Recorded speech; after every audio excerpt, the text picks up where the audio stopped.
సంవత్సరాల తరబడి ఎన్ని మందులు వాడినా మీ మోకాల నొప్పులు తగ్గట్లేదా? ప్రాణ పెయిన్ క్లినిక్ లో అత్యాధునిక చికిత్స. ఐశ్వర్య రండి.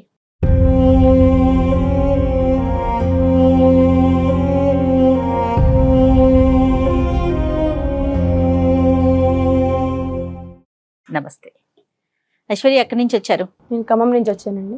ఓకే, నేను బ్రీఫ్గా మీరు పెట్టిన అంటే మీరు ఏదైతే మాకు ఇన్ఫర్మేషన్ ఇచ్చారో అంతవరకే నేను చెప్పగలిగాను డాక్టర్ గారికి. మీరు స్టార్ట్ చేస్తే ఒకసారి ఆయన వింటారు. నా పేరు ఐశ్వర్య. నేను డిగ్రీ వరకు అక్కడే కంప్లీట్ చేశాను. జాబ్ వచ్చి హైదరాబాద్ ఐటీ సెక్టార్లో వర్క్ చేస్తున్నాను ప్రజెంట్. అసలు నా ప్రాబ్లం ఏంటంటే, ఒక వ్యక్తి 10 సంవత్సరాల నుంచి నేను ప్రేమిస్తున్నా అని చెప్పేసి నాకు టార్చర్ చూపిస్తున్నాడు ప్రతిరోజు. నాకేమో అతనంటే ఇష్టం లేదు. అసలు నేను ఎంత చెప్పినా అర్థం చేసుకుంటలేదు. ఇంకెలా చెప్పాలి నాకు అర్థం కావట్లేదు. 10 years బట్టి ప్రేమ, కాలేజ్ నుంచి ప్రేమ, ఒకే ఊరు. రైట్. అయితే నేను తనకి ఎన్నిసార్లు ఏ విధంగా చెప్పినా తను అర్థం చేసుకుంటలేదు. ఏమంటాడు అంటే ఒక లవర్ ఏం చెయ్యాలో ప్రతిదీ చేసింది. అంటే ఇంప్రెస్ చేయడానికి గిఫ్ట్లు ఇవ్వడము, లేకపోతే మంచిగా బైక్లు వేసుకుని తిరగడము, మంచి డ్రెస్సింగ్ వేసుకోవడము, అలాగే ఎట్లా అంటే మా ఫ్రెండ్స్తో నాకు అంటే వాళ్ళ ఫ్రెండ్స్తో నా ఫ్రెండ్స్తో రిక్వెస్ట్ పెట్టుకోవడము. నాకేమో తన మీద ఎట్లాంటి ఫీలింగే లేదు అసలు. అంటే తనంటే ఇష్టమే లేదు నాకు నీ మీద ఎట్లాంటి ఇష్టం లేదు, నాకు ఇంట్రెస్ట్ లేదు ఈ విషయం మీద అని ఎంత చెప్పినా అర్థం చేసుకుంటలేదు. నాకు అతని దగ్గర నుంచి అతని నుంచి నాకు విముక్తి కావాలి. నేను మెయిన్ ఈ ప్రోగ్రామ్ రావడానికి కూడా రీజన్ అదే. నాకు టార్చర్ తప్పాలి. చెప్పించారా ఐశ్వర్య మీరు? చెప్పించానండి. అయినా కూడా నన్నే నా ఫ్రెండ్స్ నన్ను తిట్టారు. నీకేమైంది, అంత మంచి వ్యక్తి, అంత మంచిగా ఉంటాడు, బాగోడా అంటే చాలా బాగుంటాడు, నీకేం ప్రాబ్లం వచ్చింది ఆ అబ్బాయి యాక్సెప్ట్ చేయడానికి అని చెప్పేసి. అవును సార్, మీ ఫ్రెండ్స్ అనేవారు. ఓకే, అంతకు ముందు నీకు ఎవరైనా ప్రపోజ్ చేయడం ప్రీవియస్ గా ఒక క్రష్ అనేది ఉందా? లేదు సార్, అలాంటిది కూడా ఎప్పుడు లేదు. ఇదే ఫస్ట్ లవ్, ఒక అబ్బాయిని వెంట పట్టడం ఇదే ఫస్ట్ టైం. కంటిన్యూస్ గా 10 years పాటు కంటిన్యూస్ గా వెంట పడుతున్నాను. ఏది నువ్వు ఇన్ని సందర్భాల్లో నీకు దన్నారా బాబు అని చెప్పినా కూడా, తిట్టినా కూడా సార్, వాడు ఫోన్ చేసిన ప్రతిసారి నాకు ఒక ఎట్లా అంటే టార్చర్. ఇంకా తన దగ్గర నుంచి నేను ఎట్లా అంటే నేను చాలా నెంబర్ బ్లాక్ చేసిన తనది. అయినా కూడా కంటిన్యూగా తన దగ్గర నుంచి నాకు కాల్స్ రావడం. ఎప్పుడైనా అంటే పాపం అబ్బాయిని చూస్తే కూడా మనకి బాధ అనిపిస్తుంది. ఈ రోజుల్లో 10 సంవత్సరాల పాటు అంత చిన్న వయసు నుంచి అంత సిన్సియర్ గా ప్రేమించే వాళ్ళని మేము చూడలేదు. అవును, ఎందుకంటే చిన్న వయసు ఇది. కానీ అడిగావా, ఏంద్ర బాబు నీకు నాలో నచ్చింది ఏంటి, నీ జీవితం నువ్వు చూసుకోవచ్చు కదా, ఏంటి నాలో ఉన్న గొప్పదనం అడిగావా? నేను నో అని చెప్పినా కూడా వాడు నేను నో చెప్పిన ప్రతిసారి ఇంకా ఇంట్రెస్ట్ చూపిస్తాడు నా మీద. ఇంకా ఎట్లా చెప్పాలో నాకు అర్థం కావట్లేదు. వాడి సైడ్ నుంచి ఏమన్నా సైకోయిజం ఉందమ్మా, బ్లాక్ మెయిల్ గానీ అలాంటివి ఏమన్నా? అసలు అట్లాంటిది ఏం లేదు. అలాంటిది ఏం లేదు. సిన్సియర్ గా ఐశ్వర్య నువ్వంటే నాకు లవ్, నువ్వు ఎప్పుడు నాకు ఎస్ చెప్తే అప్పటి వరకు నేను వెయిట్ చేస్తాను అనేటటువంటి ప్రతిపాదనే గానీ ఎప్పుడు కూడా నేను హెరాస్ చేయటం కానీ టార్చర్ పెట్టడం కానీ ఏం లేదు. అట్లాంటిది ఏం లేదు. అంటే నో చెప్పడం అనేది అది మీ ఇష్టం, మీ పర్సనల్ గా మీ మనసుకు నచ్చిన విషయం. కానీ అసలు రీజన్ ఏంటి మీకు అతను నచ్చకపోవటానికి? అబ్బాయి గురించి చాలా ఆలోచించానండి. ఎందుకు తన మీద నాకు ఫీలింగ్ కలగట్లేదు అని ఆలోచించిన విషయం కన్నా ఈ అబ్బాయి మీదే కాదు, ఏ అబ్బాయి మీద నాకు అట్లాంటి ఫీలింగ్ లేదు.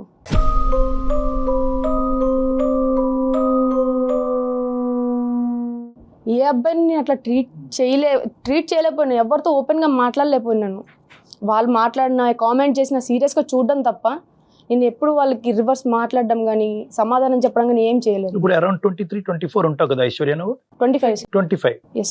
అంటే దగ్గర 15 years నుంచి ఒక ప్రేమ వ్యవహారాలు బంధాలు ఇలాంటివన్నీ తెలియటానికి ఒక 15 years అనుకుందాం. ఈ 10 years బట్టి నువ్వు ఒక్క సందర్భంలో కూడా ఒక అబ్బాయితో అట్రాక్ట్ అవటం కానీ, ఈ అబ్బాయి బాగున్నాడు, ఈ అబ్బాయితో నా జీవిత భాగస్వామి అవుతానే ఫీలింగ్ ఎక్కడ రాలేదమ్మా? రాలేదు. ఎక్కడ రాలేదు.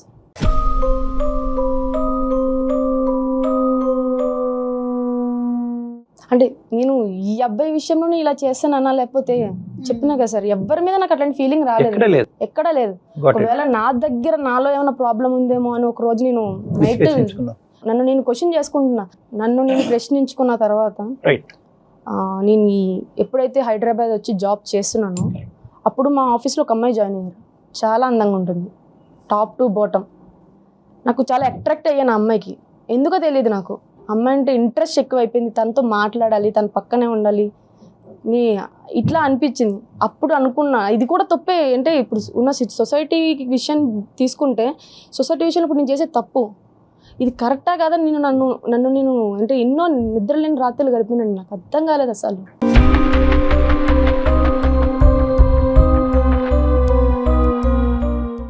అంటే ఎట్లా చెప్పాలి, అంటే తను సేమ్ జెండర్ కి అట్రాక్ట్ అవుతోంది, అంతేనా? మరి తను- అంతేనా ఐశ్వర్య అంటే మీరు? ఇప్పుడు అమ్మ ఒక ఆడపిల్ల ఇంకో ఆడపిల్ల అందంగా తయారైంది అని అనుకోవటం విచిత్రం ఏమీ లేదు. నువ్వు ఎలా అట్రాక్ట్ అవుతున్నావు అనేది ఇక్కడ ప్రధానమైనటువంటి టైప్ అంశం. Of feeling? అంటే ఇమోషనల్ గా, అంటే అందాన్ని పొగట్టము, అందాన్ని ఎప్రిషియేట్ చేయటం ఒక ఎత్తు అయితే కనుక ఇమోషనల్ గా ఆడపిల్లకి కనెక్ట్ అవటం, ఆ అమ్మాయిని నీ పక్కన ఉండేటట్టుగా ఊహించుకోవటం, ఆ అమ్మాయి నా పార్ట్నర్ అవుతే బాగున్నట్టుగా ఊహించుకోవటం, ఆ లెవెల్కి వెళ్తుందా అని ఆలోచన అడుగుతుంది. ఒక ఆడపిల్లనైనా నేను ఇంకో అమ్మాయికి అట్రాక్ట్ అవుతున్నాను, ఆమెతో ఉండాలి, ఆమె హక్ చేసుకోవాలి, ఆమెతో నా లవ్ ట్రాక్ నడపాలి అని అనిపిస్తుంది.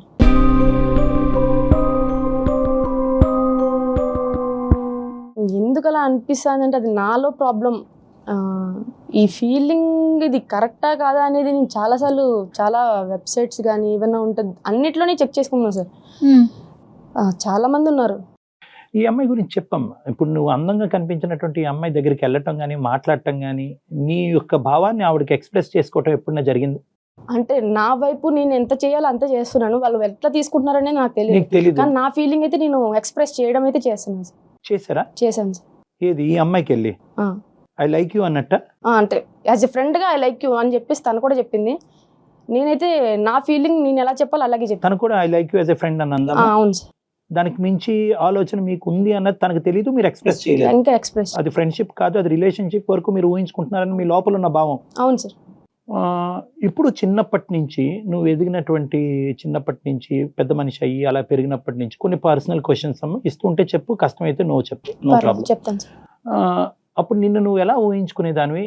నీ నీ నీ నీ రూపురేఖలు కానీ లేదంటే నీ యొక్క ప్రైవేట్ పార్ట్స్ కానీ ఇవి చూసుకున్నప్పుడు మీకు అది కన్వీనియంట్గా అనిపించేదా, అన్కంఫర్టబుల్గా అనిపించేదా? స్నానం చేసినప్పుడు కానీ అద్దంలో చూసుకున్నప్పుడు కానీ? అంటే నాకు ఎవరైనా మంచిగా అబ్బాయి ఒక క్లాసీ డ్రెస్ వేసుకుంటే ఆ డ్రెస్ నేను వేసుకోవాలి. చిన్నప్పుడు ఒక 8 years ఉన్నప్పుడు నా కటింగ్ కూడా నార్మల్గా బేబీ కటింగ్ అట్లా ఉండేది సార్, అబ్బాయి లాగా. ఆ గెటప్ అట్లా వేసుకోవడం, అంటే ఇంట్లో మా బ్రదర్ అలాగా ఉండేవాడు, తన బట్టలు వేసుకుని అట్లా చూసుకోవడం అద్దంలో. టాంబాయ్ అంటారు కదా, అలా ఉండాలని అనిపించేది. కానీ తల్లిదండ్రులు ఏమనేవారమ్మా, అలా వద్దు, ఆ డ్రెస్ ఏంటి తీసి అబ్బాయి డ్రెస్, తిట్టేవారు, కొట్టేవారు కూడా. కొట్టేవారు, అబ్బాయి లాగా వేసుకున్నావు, అమ్మాయి అయింది అది ఇది అని చెప్పేసి. కానీ నాకు ఇష్టం, వాళ్ళు ఉన్నప్పుడు కూడా నేను ఇంకా ఆ పద్ధతిని మార్చుకోలేదు సార్. నేనైతే అట్లా నాకు ఇష్టమైనప్పుడల్లా వేసుకోవడము. నేను స్టడీస్ అయిపోగానేనండి, ఎప్పుడైతే ప్రొఫెషనల్ ఫీల్డ్కి అడుగు పెట్టానో అప్పుడు నా గెటప్ మొత్తం నేను చేంజ్ చేసుకున్నా. ఒక అబ్బాయి లాగా, అబ్బాయి యాజ్ ఏ అబ్బాయి ఎట్లా ఉంటాడో నేను నా గెటప్ని అట్లా చేంజ్ చేసుకున్నాను. మీ ఫీలింగ్స్ చెప్పారా ఇంట్లో? చెప్పానండి, మా అమ్మగారికి చెప్పాను. ఏం చెప్పారు? వాళ్ళు ఎప్పుడు వెళ్ళినా ఏదైనా హాలిడేస్కి వెళ్ళి ఏదైనా పండగ ఇయర్లీ వన్స్ కూడా ఒక్కొక్కసారి వెళ్ళానండి. నేను ఇయర్లీ ఒకసారి వెళ్ళాను. అప్పుడు పెళ్లి టాపిక్ తీసుకొచ్చారనమాట. ఒక అబ్బాయి ఉన్నారు, ఇట్లా సంబంధం వచ్చింది, చేసుకో అని చెప్పేసి. అని నేను అన్నా, అప్పుడు నాకు పెళ్లి చేసుకునే ఆలోచన అయితే లేదు, అబ్బాయిని చేసుకునే ఆలోచన అస్సలు లేదు, నాకు ఎందుకు అమ్మాయి అంటే ఇష్టం అని చెప్పేసి చెప్తే, పిచ్చి పట్టిందా నీకేమైనా పిచ్చిదానిలా మాట్లాడుతున్నావు అని చెప్పేసి కొట్టి పడేశారన్నమాట. నా ఫీలింగ్ నేను ఎక్స్ప్రెస్ చేస్తుంటే అర్థం చేసుకునే సిచ్యువేషన్లో వాళ్ళు లేరు.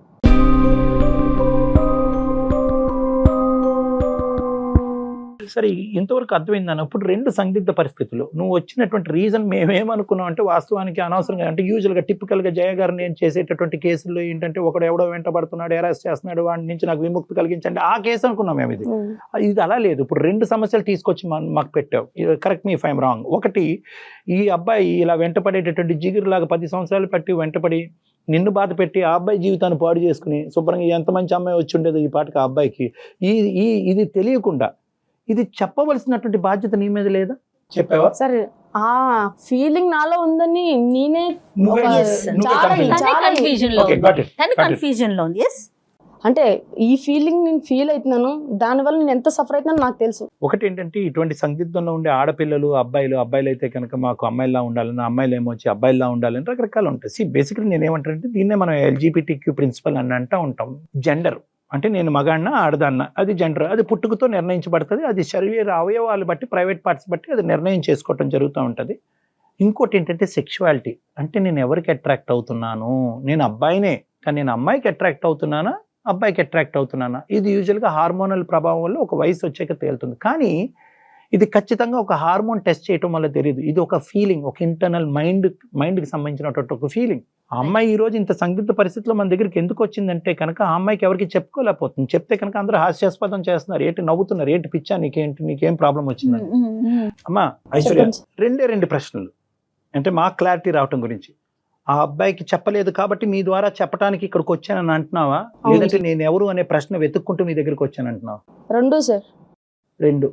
ఏది పెద్దది? నేను ఎవరు అనేది నాకు మెయిన్ థింగ్ సార్. అది ఇప్పుడు నేను ఒక అమ్మాయిలో పుట్టి నాకు అమ్మాయి మీద ఫీలింగ్స్ కలుగుతున్నాయంటే అది నా జన్మతహా వచ్చింది. నేను చేసుకున్న తప్పు కాదు సార్, అది నేను చేసిన తప్పు కాదు అది అస్సలు. అలా నాకు రావడం, నేను దాన్ని ఎక్స్ప్రెస్ చేసుకోలేకపోతున్నాను, ఎవరికి చెప్పుకోలేకపోతున్నాను. దానివల్ల నేను ఎంత టార్చర్ అనుభవిస్తున్నానో నాకే తెలుసు.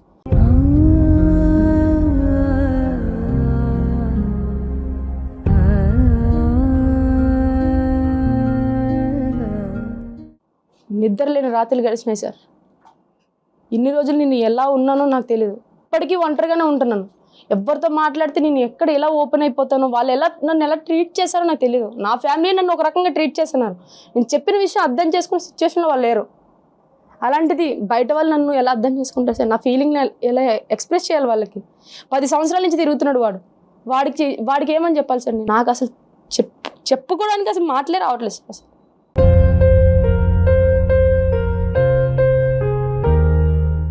నాకున్నది మీరు అడిగినట్టు రెండే ఉన్నాయి సార్. నాకు వాడి దగ్గర నుంచి విముక్తి కావాలి.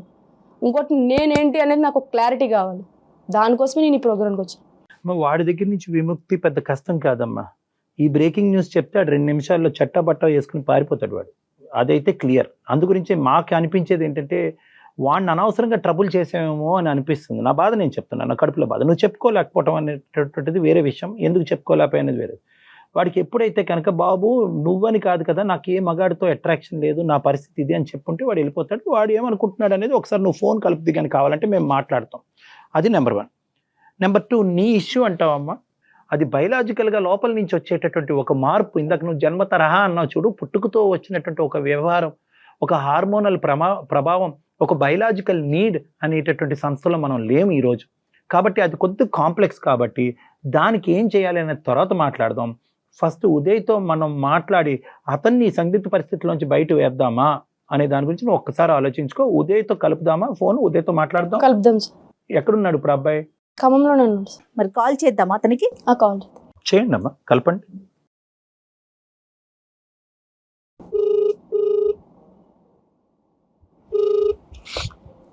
హలో ఐషు, నేనే కాల్ చేసింది. చెప్పవే ఐషు, చాలా రోజులకి. ఎక్కడ ఐషు? నేను నీకు ఒక క్లారిటీ ఇద్దామని చెప్పేసి, నీ నుంచి నాకు విముక్తి కావాలని చెప్పేసి సుమన్ టీవీలో వచ్చే అందమైన జీవితం అనే ప్రోగ్రామ్కి వచ్చాను నేను. ఐషు, ఏం మాట్లాడుతున్నావే నువ్వు? జోక్ తర్వాత కానీ ఎక్కడున్నావు చెప్పు. నేను నిజం చెప్తున్నాను, నేను ఇక్కడే ఉన్నాను. డాక్టర్ గారితో నీకు ఒక క్లారిటీ ఇప్పిద్దామని నేను కాల్ చేసిన. డాక్టర్ గారు ఉన్నారు, ఒకసారి డాక్టర్ గారితో మాట్లాడు. ఐషు ఐషు ఐషు, హలో బాబు, ఎవరు పేరు? ఉదయ్. ఉదయ్ సార్ ఉదయం సార్, చెప్పండి సార్. ఎవరు? తమ్ముడు, good morning. Good morning sir. ఎవరు? ఏంటి సంగతులు? చెప్పాలండి, మీరు ఎవరు ఇంతకి? నేను ఒక డాక్టర్ని, నా పక్కన జయ గారు ఉన్నారు, ఒక సీనియర్ యాంకర్ గారు. మేము అందమైన జీవితం అనే కార్యక్రమం నుంచి మాట్లాడుతున్నాము. సార్ నిజమేనా సార్, లేకపోతే అమ్మాయి ఏమన్నా జోక్? లేదు అమ్మాయి జోక్ వేసినా మాకు అంత ఓపిక లేదులే కానీ. సార్ చెప్పండి సార్. ఇప్పుడు మేము ఒక పని మీద చేసాం నీకు, ఓకే? పని ఇంపార్టెంట్, నేను ఎవరు అన్నది కాదు సార్. చెప్పండి. సో కొద్దిగా సీరియస్ గా ఒక 2 నిమిషాలు ఫ్రీగానే ఉన్నావా? చెప్పండి సార్, ఫ్రీగానే ఉన్నా.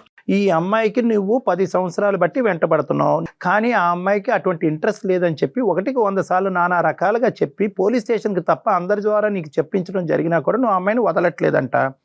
ఏంటి ఏంటి? నేను అమ్మాయిని అంటే బయట అబ్బాయిలాగా నార్మల్ గా ఏది ఒక నెల ఒక అమ్మాయిని లవ్ చేసినట్టు నేను లవ్ చేస్తే వదిలేవాడిని సార్. 14 సంవత్సరాల నుంచి సార్. 14 అంటే నాకు 14 సంవత్సరాలు ఉన్నప్పటి నుంచి ఆ అమ్మాయిని చూస్తున్నాను.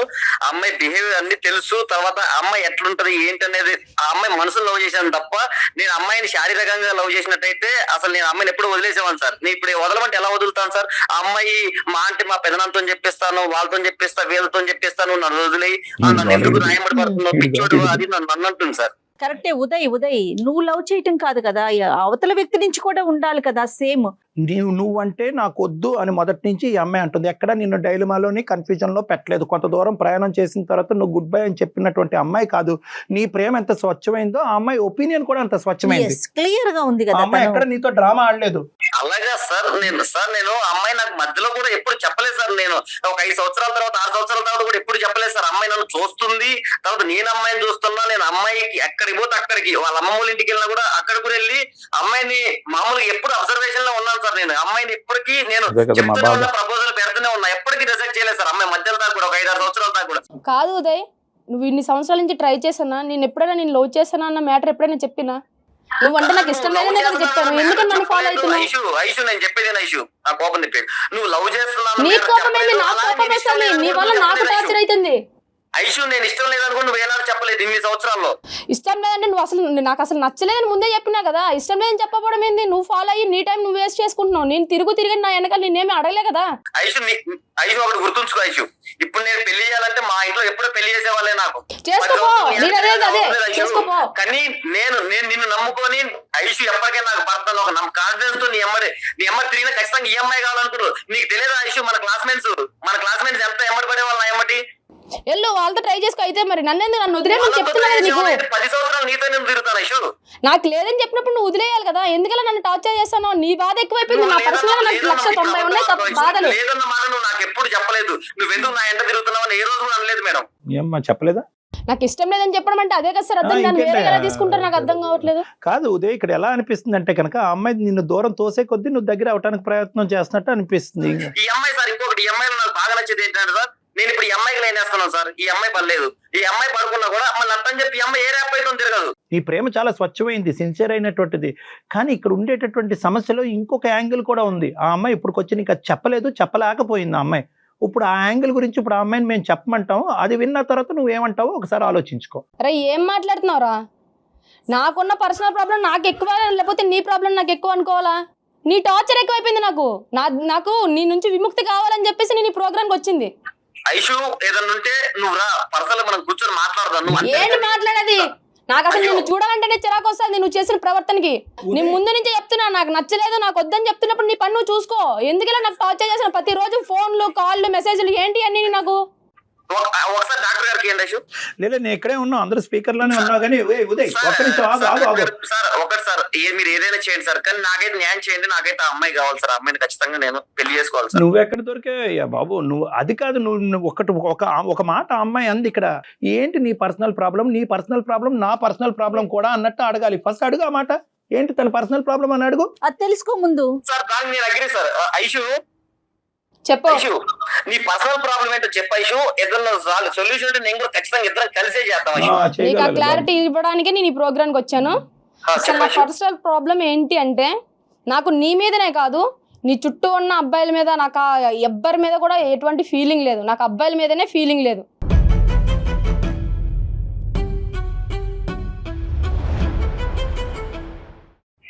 ఐషు నేను నా చెవులో పూలు పెట్టుకుని ఏం లేదు, కామెడీ చేయకు ప్లీజ్. నిజం చెప్పినప్పుడు ఏమయ్యా స్వామి, నేను జోక్ చేయట్లేదు. నా ఫీలింగ్ నేను చెప్తున్నాను. నీ ఫీలింగ్ కాదు ఐషు, అదేంటి అసలు అర్థం పడతం లేకుండా ఏం మాట్లాడుతున్నావు ఐషు? డాక్టర్ గారు నేను చెప్పినా కదండి, నేను చెప్తే నమ్మరు. అందుకని మీరే వాడికి ఒక క్లారిటీ ఇస్తే నాకు ప్రశాంతంగా ఉంటది వాడి దగ్గర నుంచి. బాబు ఉదయ్ సార్, ఇప్పుడు ఆ అమ్మాయి ఒక మాట చెప్పింది, దయచేసి ఒక 2 నిమిషాలు ఆలోచించుకో. ఆ అమ్మాయి ఏమీ ఇక్కడ నాటకం ఆడట్లేదు. నువ్వు బహుశా ఏంటంటే నిన్ను తప్పించుకునేటటువంటి ప్రయత్నంలో ఆ అబ్బాయిలకి ఇంట్రెస్ట్ చూపెట్టరు అనే ఒక కొత్త నాటకం ఆడుతుంది అన్నట్టు నువ్వు అనుకుంటున్నావు. కానీ మేము ఈ కాల్ నీతో కలపక ముందే ఆ అమ్మాయితో చాలా డీటెయిల్ గా మాట్లాడాం. ఆ అమ్మాయి చూడు, నిజంగా నిన్ను వదిలించుకోవాలి అనుకుంటే కనుక ఆ అమ్మాయి రకరకాల మార్గాల్లో వెళ్ళి వదిలించుకునేది. ఈ ఒక్క మార్గం అక్కర్లేదు. సింపుల్గా వెళ్ళి షీ టీమ్స్కో పోలీసులకో ఫోన్ చేస్తే కనుక నేను లోపలేస్తారు, 4 నిన్ను కొడతారు, తొందర రకరకాల గొడవలు అయ్యి ఉండేవి. అలాంటి సబ్జెక్ట్ కాదు ఇది. దయచేసి ఇప్పటికైనా నీ కనువిప్పు కలిగి నువ్వు ఒకసారి ఆలోచించుకో, ఊహించుకో, తర్వాత నీ నిర్ణయం ఏంటి అనేది చెప్పాలి నువ్వు మాకు. ఎందుకంటే ఈ అమ్మాయి ఒక 2 నిమిషాలు వెంటనే నీ యాంగ్జైటీ తగ్గుతుంది. నేనేమంటున్నానంటే ఆ అమ్మాయి ఇప్పటి వరకు ఎప్పుడు కూడా ఒక అబ్బాయికి అట్రాక్ట్ అవ్వలేదు. ఆ అమ్మాయి అట్రాక్ట్ అయినటువంటి పరిస్థితి దాఖలాలు లేవు. అదే కోవలో ఏంటంటే నువ్వు వచ్చి నిన్ను ప్రేమిస్తున్నాను అని చెప్పి ఆ అమ్మాయి వెంటపడ్డావు. నీ ప్రయత్నం 10 సంవత్సరాల కింద 14 సంవత్సరాలు అప్పటి నుంచే సార్ మా ఓసారి ముందు ఆయన చెప్పేది వినవయ్యా. కాదు విను, ఒక్క 2 నిమిషాలు. నీ అనవసరంగా నీ టైం వృధా చేసుకుంటున్నావు, నీ భవిష్యత్తును పాడు చేసుకుంటున్నావు. ఆ అమ్మాయికి కేవలం ఆడపిల్లల వైపే అట్రాక్షన్ ఉంది, ఆడపిల్లలతోనే స్నేహంగా ఉండాలని అనుకుంటుంది, ఆడపిల్లలతోనే రిలేషన్షిప్ పెట్టుకోవాలని అనుకుంటుంది. అవకాశం ఉంటే ఆడపిల్లని పెళ్లి చేసుకుని ముందుకెళ్లాలనేటటువంటి ప్రయత్నంలో ఆ అమ్మాయి ఉంది. అది తన ఆలోచన శైలి. నీకు అర్థమై ఉంటుంది ఇప్పుడు ఏం చెప్పారు అనేది డాక్టర్ గారు. అది అవుతుందా లేదా? ఉదయ్ ఉన్నావా? ఉదయ్ ఆడక్కడ కళ్ళు తిరిగి పడు. ఉదయ్ సార్ ఏం జరుగుతుంది సార్ నాకు అర్థం కాదు.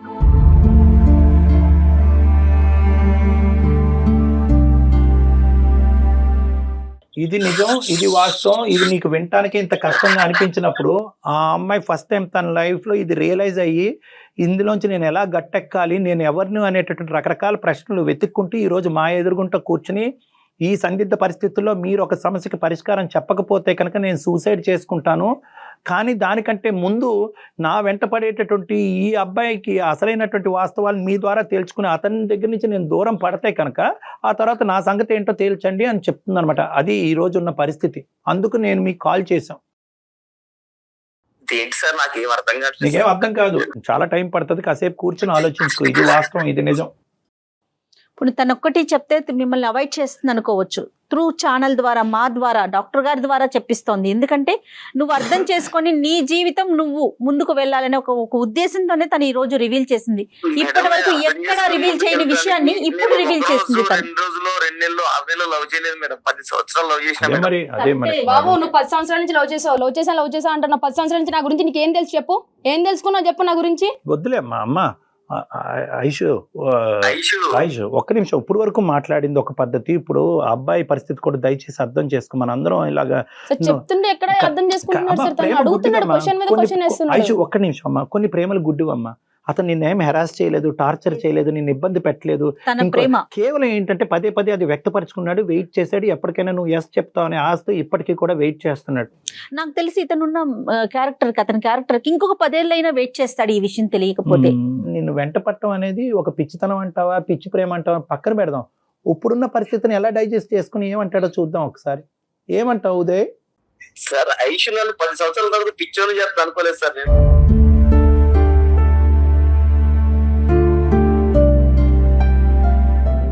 కాదు, ప్రేమించేవు నాన్న, కాదనట్లేదు. ఇప్పుడు ఏం చేద్దాం చెప్పు. నేను కూడా ఐషు తెలుసు సార్, నేను చాలా పాజిటివ్ వేస్ లోనే వెళ్తాను సార్. పాజిటివ్ గా ఉంటాను నేను ఐషు విషయంలో, కానీ ఎక్కడ ఏ విషయంలో పాజిటివ్ ఉంటాను. కానీ ఇంత నెగిటివ్ మ్యాటర్ నాకు ఇంత లేట్ చెప్పడం వల్ల నేను చాలా కోలుకోలేకపోతున్నాను సార్.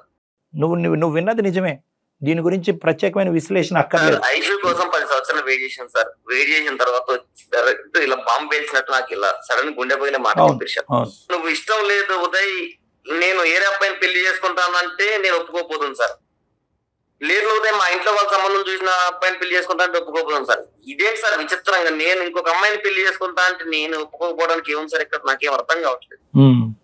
అది అందరికీ కన్ఫ్యూజన్. మీరే చెప్పండి సార్, నాకు మైండ్ పనిచేయట్లేదు, ఏం చేయాలో మీరే చెప్పండి సార్. ఉదయ్ ఇక్కడ ఏంటంటే నాన్న, ఇక్కడ మేము నీకు సానుభూతి చూపెట్టడం తప్ప ఏమీ చేయలేము నాన్న. I'm sorry. ఎందుకంటే నీకు చాలా దారులు కనిపించింది ఇందులోంచి బయటపడటానికి. చాలా రకరకాలుగా అమ్మాయి చెప్పింది, నువ్వు నాకు వద్దు అని చెప్పి అప్పుడే వెళ్ళిపోయి ఉంటే కనుక నీకంటూ ఇంకో మంచి అమ్మాయి దొరుకుండేది. ఉద్యోగరీత్యా ఒక ప్రయత్నం చేసి నీ జీవితంలో నువ్వు సెటిల్ అయ్యి ఉండేవాడు. వాల్యుబుల్, చాలా విలువైనటువంటి 10 years వేస్ట్ అయింది. అది నాకు చాలా బాధగా ఉంది. ఆ బాధ తప్ప నేను ఇంకేమీ చేయలేం.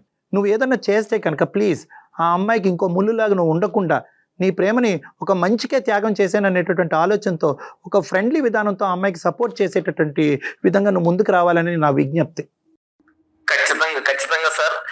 ఈ 10 సంవత్సరాలు నా టైం వేస్ట్ అయినా ఎలా అయినా నేను దాన్ని అన్నింటి పక్కన పెట్టి ఈ రోజు అమ్మాయి ఏదైతే చేయాలనుకుంటుందో దాన్ని ఖచ్చితంగా నేను సపోర్ట్ చేస్తాను సార్. ఈ అమ్మాయి కోరికలు ఎలాగున్నప్పుడు మనం ఏం చేయలేం సార్. ఖచ్చితంగా నేనైతే అమ్మాయికి సపోర్ట్ చేస్తాను సార్. ఐషు నా సపోర్ట్ నీకు ఎప్పటికీ ఉంటుంది ఐషు. నేను సార్ వాళ్ళ ముందు చెప్తున్నా, మన తర్వాత నేను ఇబ్బంది పెట్టే ప్రసక్తి కూడా ఏది ఉంటుంది ఐషు. ఖచ్చితంగా సపోర్ట్ చేస్తాను. Thank you Uday, thank you so much. Thank you Aishu, love you.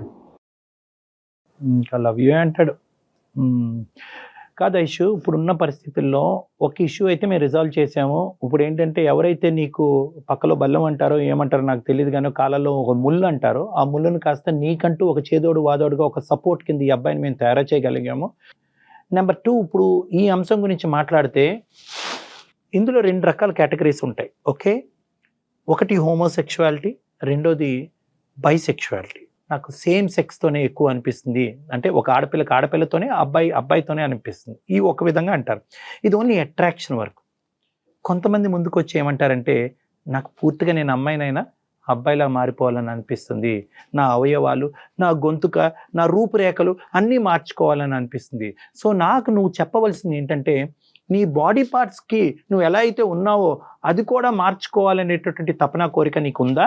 లేదంటే కేవలం నేను ఎలా అయితే ఉన్నానో అలాగే ఉంటాను, ఒక ఆడపిల్లలాగే ఉంటాను, కానీ ఒక ఆడపిల్ల వైపు అట్రాక్ట్ అవుతున్నాను కాబట్టి ఆడపిల్లని పెళ్లి చేసుకుంటాను, ఒక ఆడపిల్లతో శారీరక పరమైనటువంటి సుఖాన్ని, ప్రయాణాన్ని కొనసాగిస్తాననేదా? ఈ రెండిట్లో ఏది? రెండు అనుకుంటున్నాను. రెండు అనుకుంటున్నారు. రెండు అంటే సాధ్యమా కళ్యాణ్ గారు? ఒకటమ్మా, జెండర్ ట్రాన్స్ఫర్మేషన్ అంటే నువ్వు ఆడపిల్లవి కంప్లీట్గా అబ్బాయిలా మారటం అంటే కనుక చాలా పెద్ద ప్రక్రియ. అన్ని హాస్పిటల్స్, అన్ని డాక్టర్స్, ప్రత్యేకంగా మన ఇండియాలో దాన్ని ఏకీభవించరు. దానికి చాలా సర్టిఫికేషన్ ప్రాసెస్ అనేది ఉంటుంది. అంటే ఒక సైకాట్రిస్ట్ సర్టిఫై చేయాలి, ఈ అమ్మాయి నిజంగా ఇలాగే ఆలోచించుకుంటుంది, ఇలాగే ఊహించుకుంటుంది అని చెప్పి ఒక సైకాట్రిస్ట్ సర్టిఫై చేయాలి. కంప్లీట్గా ఒక అబ్బాయి తీరులో, అంటే టెక్స్ట్ బుక్ బట్టి నేను చెప్తున్నాను, ఒక అబ్బాయి లాగా 1 సంవత్సరం పాటు మీరు బతకాలి. అంటే అబ్బాయి బట్టలు వేసుకుని, ఆ అబ్బాయి చేసేటటువంటి షాపింగ్లు చేస్తూ, ఒక అబ్బాయి లాగే ఉంటూ, ఈ విధంగా 1 సంవత్సరం పాటు ప్రయాణం చేసి ఒక అబ్బాయి పాత్రని మీరు పూర్తిగా ఎటువంటి మనోవేదన లేకుండా మీరు ఉండగలుగుతున్నారా లేదా అనేటటువంటిది మీరు నిరూపించుకోగలగాలి. అలా నిరూపించుకుంటే, ఎందుకంటే ఇటువంటి సమస్యల్లో ఏంటంటే అమ్మాయి అబ్బాయి కింద మారిపోవడం చాలా కష్టం అమ్మ. ఎందుకంటే ఒకసారి మారిన తర్వాత ఇదేంటి సార్ నన్ను అబ్బాయి కింద మార్చేసారు, నేను అమ్మాయి కిందే ఉంటే బాగుండేదేమో అనేటటువంటి తిరిగి ప్రశ్న అడిగితే కనుక అది ఇర్రివర్సిబుల్. ఒకసారి డ్యామేజ్ అయిందంటే డ్యామేజ్, అంటే అది డ్యామేజ్, అంటే ఒక సర్జరీ అయిందంటే మళ్ళీ ఇర్రివర్సిబుల్. అది నువ్వు ఖచ్చితంగా బల్లగుద్ది ఒక మాట అంటున్నావు కాబట్టి ఇక్కడ ప్రధానంగా కావాల్సింది ఏంటంటే నీకు సపోర్ట్ సిస్టమ్ కావాలి, ఫ్యామిలీ సపోర్ట్ కావాలి. వాళ్ళకి అర్థమయ్యేలా చెప్పాలి సార్. Yes, exactly. మీరే చెప్పాలి వాళ్ళకి అర్థమయ్యేలా. నాకు ఒకటి అనిపించిందమ్మా, ఫస్ట్ ఆఫ్ ఆల్ ఏంటంటే నేను నీతో మాట్లాడాలి, జెండర్ మార్చుకోవాలా లేదంటే ఒక వ్యక్తితో ప్రయాణం చేయాలా అనేటటువంటి 2 అంశాలు విడమర్చి మనం మాట్లాడుకుని కౌన్సిలింగ్ చేసిన తర్వాత మీ ఫ్యామిలీ మెంబర్స్ని మనం పిలుద్దాం. నా దగ్గర పిలిపించుకుంటాను నేను. పిలిపించుకుని ఇది ఎందుకంటే అంత ఈజీగా మీ అమ్మాయిని చేసుకుంటుందంట, మీ అమ్మాయి అబ్బాయిలా మారుతుందంటే కనుక వాళ్ళు చాలరే బాబు నీకు దండం పెడతావు ఏం చెప్తున్నా అంటారు. దీన్ని సైంటిఫిక్ బేసిస్ మీద వాళ్ళకి ఎక్స్ప్లెయిన్ చేయవలసినటువంటి అవసరం ఉంది. ఎందుకంటే కనుక ఆ జనరేషన్ వాళ్ళకి, ఈ జనరేషన్ కొద్దిగా పర్లేదు కానీ ఆ జనరేషన్ అంటే మీ తల్లిదండ్రుల జనరేషన్ వాళ్ళకి కొద్దిగా ఈ అంశం అర్థం అవటం, ఎంత సైంటిఫిక్గా ఎక్స్ప్లెయిన్ చేసినా కూడా ఇది కల్చర్ వర్సెస్ సైన్స్, ఈ రెండిట్ల మధ్యన జరిగేటటువంటి యుద్ధం కాబట్టి వాళ్ళకి విడమర్చి చెప్పేటటువంటి విధానం చాలా సున్నితంగా, నాజుగ్గా, సైంటిఫిక్ బేసిస్ మీద మాట్లాడవలసినటువంటి అవసరం ఉంటుంది. ఒకప్పుడు నువ్వు ఇదే పరిస్థితిలో కంటిన్యూ అవుతే కనుక నీ జీవితానికి ఎటువంటి పరిణామాలు వస్తాయి అనేటటువంటిది ఒక అంశము. రెండోది ఏంటంటే వాళ్ళ ఆడపిల్లని ఈ విధంగా చూడటం అనేటటువంటిది వాళ్ళ ఇష్టం ఒకటే కాదు, వాళ్ళు వెళ్ళి 4 మధ్యన బతకాలి ఈ సమాజంలో, వాళ్ళ పరిస్థితి ఏంటి అనేటటువంటిది అది కూడా నేను అర్థం చేసుకుని యూ వర్సెస్ దెమ్ అనేటటువంటిది బ్యాలెన్స్ చేసి మాట్లాడతాను. కానీ దానికంటే ఫస్ట్ స్టెప్ ఏంటంటే అసలు నువ్వు ఏ స్థాయిలో ఈ ఆలోచనలో లీనమయ్యో, ఏ స్థాయిలో మారాలి అని అనుకుంటున్నావు, ఏ స్థాయిలో ఒక ఆడపిల్లని పెళ్లి చేసుకుంటున్నావు అనేది ఫస్ట్ నా కౌన్సిలింగ్ ద్వారా మనం అసెస్మెంట్ చేసుకోవాలి. సో మనం పర్సనల్గా ఒకసారి కలుద్దాం తల్లి, ఓకేనా? దానికి అబ్బాయిని కూడా పిలుద్దాం, ఉదయ్ కూడా పిలుద్దాం. ఉదయ్ కూడా చిన్నప్పటి నుంచి నేను ఎలా చూశాడు, నీ ఆలోచన శైలి ఏంటి, ఎందుకంటే నిన్ను బాగా తెలిసినటువంటి ఒక వ్యక్తి ఈ రోజు ఫ్రెండ్లీగానే నీతో మూవ్ అయ్యి నీకు మోరల్ సపోర్ట్ ఇస్తాననే ఒక మంచి వ్యక్తి ఉన్నాడు కాబట్టి అతని సపోర్ట్ కూడా మనం ఇందులో తీసుకుందాం. ఓకేనా? ఆల్ ది బెస్ట్ అండి, ధైర్యంగా ఉండండి. నమస్తే. గుడ్ లక్ అమ్మా. Thank you so much Kalyan గారు. రైట్.